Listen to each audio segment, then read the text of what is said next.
Good morning everyone, welcome to the channel new blog. সকালে ভালো আছে, আমিও খুব ভালো আছি।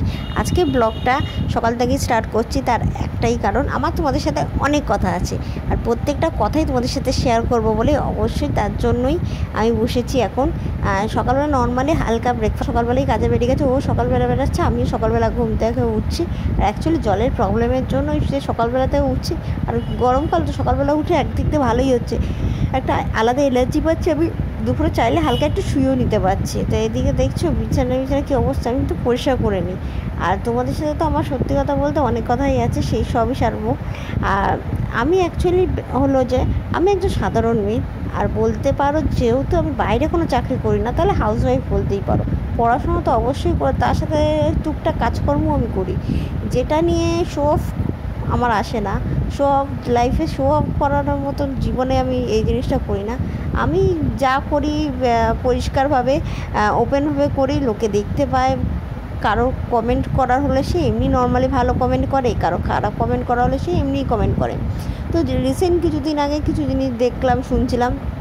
তো লাইফ পজিটিভ নেগেটিভ কমেন্ট আমরা সারা জীবনই পেয়ে এসেছি। বেসিক্যালি সেটা একটা ছেলে হোক পায়, মেয়েরাও পায়, বেশিরভাগ মেয়েরা বেশি পায়। কেন মেয়েদের বেশি বলা হয়, কেন করা হয়, আমি সেটা জানি না, আর আমি জানতেও জীবনে চাই না, কেন আমি এইসবে বিশ্বাস করি না। আমি বিশ্বাস করি প্রত্যেকটা জিনিস সৎ পথে কাজ করলে সে একদিন সাকসেসফুল হয়। আর এটা আমার কথা না, শুধু এটা প্রত্যেকটা মানুষের কথা। আর আমি এই জিনিসটা বিশ্বাস করি মা বাবার থেকে। আমি আমার মা বাবার অনেক কথাই শুনি না, তাতে আমাকে কেউ অবাধ্য বলতেই পারে, আমি মেনে নিলাম অবাধ্য। কিন্তু আমি মা বাবার এই কথাটা জীবনে সবচেয়ে আগে মনে রেখেছিলাম, যে পথটা আমার সারা জীবন যেন সোজা থাকে, আমার পথটা যেন কোনো দিন বেঁকা না হয়। তার বেঁকা হলে কিন্তু অনেক প্রবলেম ফেস করতে, অনেক কিছু সোজা পথেও অনেক প্রবলেম ফেস করতে হয়। কিন্তু সোজা পথে যে সুবিধাটা পাই আমরা, সেটা হলো আর একটা রাস্তা আমরা খুঁজে পাই সামনের দিকে চলার, যেটা আমাদের পথ দেখাতে সুবিধা করে। তো সেইটা বিশ্বাস করি আমি লাইফে চলাফেরা করি। লাইফে আপস অ্যান্ড ডাউন আমাদের থেকে থাকে, সবার মাধ্যমেই থাকে। তো এই আমার কাছেও কমেন্ট আসে এরকম, ভালো খারাপ। যেমন ফেসবুক থেকে পেয়েছি, ইনস্টাগ্রাম থেকে পেয়েছি, পাইও। বাট এখন ফেসবুক ইনস্টাগ্রাম থেকে ওরকম কোনো কমেন্ট হয়তো পাই না। কিন্তু এখন রিসেন্ট যখন ইউটিউবটা আমি স্টার্ট করেছি, আমার হয়তো ভিউয়ার্স বেশি আসে না, আমার হয়তো লাইক পড়ে না বেশি, কমেন্ট আসে না বেশি। তার কারণ আমি একটা সাধারণ মেয়ে, আমি সাধারণভাবে ব্লগটা করি। আমি অন্যদের মতন ফুড ব্লগ করি না, বাট বেশি ট্রাভেলে গিয়ে আমি কোন ব্লগ করি না। আমি অত ঘুরতে যাই না, সত্যি কথা বলতে। আমি হয়তো গেলে হয়তো সেটা অবশ্যই কখনো দেখাবো, জানাবো, কিন্তু আমি অত তো ঘুরতে যাই না। লাইফে একটা অ্যাচিভমেন্ট করার জন্য, একটা টার্গেটে পৌঁছানোর জন্য আমাদের লাইফে অনেক কিছু স্যাক্রিফাইস করতে হয়, স্যাক্রিফাইস করতে হয়, আর সেটা তো আমরা করেই থাকি।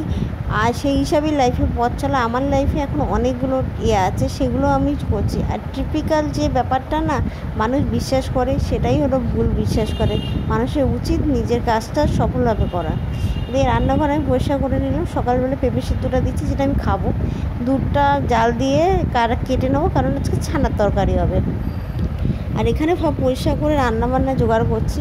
তোমাদের সাথে তো আমি কথা বললামই, বলো। এই কথাগুলো আমি বিশ্বাস করি, যে জীবনে নিজের পথটা সোজা রেখে নিজের কাজটা করো। কারণ বাকি কেউ তোমার খারাপ সময় পাশে এসে দাঁড়াবে না। সবাই ভালো সময় পাশে দাঁড়ায়, খারাপ সময় কেউ পাশে থাকে না। জেনুইন বন্ধুরাই একমাত্র পাশে থাকে। তো আমি এদিকে স্নান ধান করে পুজো দেওয়া কমপ্লিট করে নিয়েছি, খাওয়া দাওয়া তো হয়ে গেছে। দেখছো পটল ভাজা, বেগুন দিয়ে নিম বেগুন করা আছে তরকারি, আমি সবই নিয়ে চলে গেছি আমার জন্য। আমি খিদা পেয়েছে, খাবার বেড়েও নিয়েছি, এখন যাব খেতে বসবো। তো আমি খাওয়া দাওয়া কমপ্লিট করে এখন বিকালবেলাগুলো গুছিয়ে রেখেছি, ভাজ করবে। হ্যাঁ, আমি ফুলেও সরিয়ে দিলাম, কারণ প্রচণ্ড গরম, অনেক কাজ করা হয়ে গেছে, আর আমি পাচ্ছি না গরমে কাজ করতে। সিরিয়াসলি রাতে রুটিটা করলে তাড়াতাড়ি আমি বাঁচি। এদিকে দেখতে পাচ্ছ, এদিকে সব কাটাকুটি হয়ে গেছে কালকে সকালবেলা থেকে শুরু করে আজকে রাতের অবধি। তার কারণ কাল সকালবেলায় আমাকে মিনিমাম 9:30টার মধ্যে প্রত্যেকটা কাজ আমার সারতে হবে। রান্না বান্নাতে, ঘর পরিষ্কার, বরের খাবার দাবার, আমার খাবার দাবার, ইভেন ওর সকালবেলা ব্রেকফাস্ট, আমার খাবার, ও বাড়িতে এসে খাবে তার জোগাড়, আমার ঘরের কাজকর্ম, রান্না বান্না, পুজো দেওয়া, ঘর পরিষ্কার, এভরি মানে প্রত্যেকটা কাজ আমাকে সারতে হবে। তো আমি এখন রাত্রিবেলা কাটাকুটিটা সেরে নিলাম, কারণ আমি সকালবেলা উঠে রান্না করে বেরিয়ে যাবো, আমার কালকে ডাক্তার দেখানোর আছে তাই। তো চলো আজকে ভিডিওটা এখানেই শেষ করছি। ভিডিওটা কেমন লাগলো অবশ্যই আমাকে জানিও।